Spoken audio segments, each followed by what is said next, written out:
جا وقتی شوی دوین ما عذابم جا وقتی شوی دوین ما عذابم دیسا ایشم حال من پر خرابم ورا بگر گچک محض ثوابم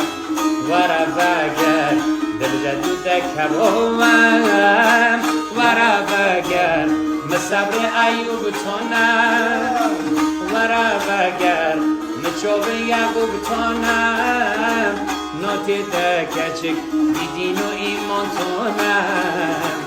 ناتی ده گچک بیدین و ایمان تونم